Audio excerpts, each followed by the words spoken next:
మహారాష్ట్ర రాజధాని ముంబైలో కుండపోత వానలు పడుతున్నాయి. ఎడతెరిపి లేకుండా పడుతున్న వర్షాలతో ముంబైలో జనజీవనం స్తంభించింది. పలు ప్రాంతాలు రహదారులు జల దిగ్బంధంలో చిక్కుకున్నాయి. ముంబైలో 8 గంటల వ్యవధిలో 18 సెంటీమీటర్ల వర్షపాతం నమోదైంది. పలు చోట్ల 9 గంటల్లో 10 సెంటీమీటర్లకు పైగా వర్షం కురిసింది. ఈ నెల 21 వరకు ముంబైకి అతి భారీ వర్షాల సూచన ఉండటంతో రెడ్ అలర్ట్ కొనసాగుతోంది. వర్షాల కారణంగా 2 రోజుల్లో రాష్ట్ర వ్యాప్తంగా 7 చనిపోయినట్లు ముఖ్యమంత్రి దేవేంద్ర ఫడ్నవీస్ తెలిపారు. విద్యా సంస్థలకు సెలవు ప్రకటించింది రాష్ట్ర ప్రభుత్వం. కొంకన్ ప్రాంతంలోని పలు నదులు ప్రమాదకర స్థాయిని దాటి ప్రవహిస్తున్నాయి. రాష్ట్ర వ్యాప్తంగా 4 లక్షల హెక్టార్లలో పంట దెబ్బతిన్నట్లు అధికారులు చెప్పారు.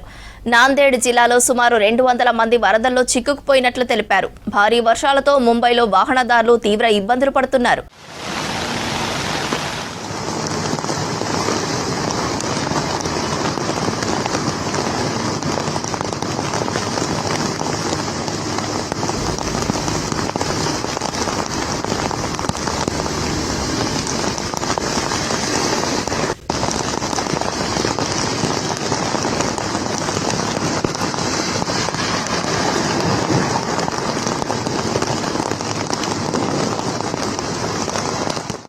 మహారాష్ట్ర రాజధాని ముంబైలో కుండపోత వానలు పడుతున్నాయి. ఎడతెరిపి లేకుండా పడుతున్న వర్షాలతో ముంబైలో జనజీవనం స్తంభించింది.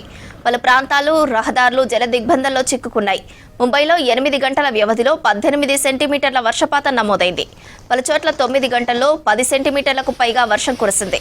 ఈ నెల 21 వరకు ముంబైకి అతి భారీ వర్షాల సూచన ఉండటంతో రెడ్ అలర్ట్ కొనసాగుతోంది. వర్షాల కారణంగా 2 రోజుల్లో రాష్ట్ర వ్యాప్తంగా 7 చనిపోయినట్లు ముఖ్యమంత్రి దేవేంద్ర ఫడ్నవీస్ తెలిపారు.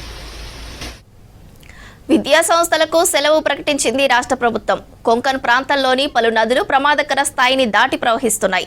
రాష్ట్ర వ్యాప్తంగా 4 లక్షల హెక్టార్లలో పంట దెబ్బతిన్నట్లు అధికారులు చెప్పారు. నాందేడ్ జిల్లాలో సుమారు 200 మంది వరదల్లో చిక్కుకుపోయినట్లు తెలిపారు. భారీ వర్షాలతో ముంబైలో వాహనదారులు తీవ్ర ఇబ్బందులు పడుతున్నారు.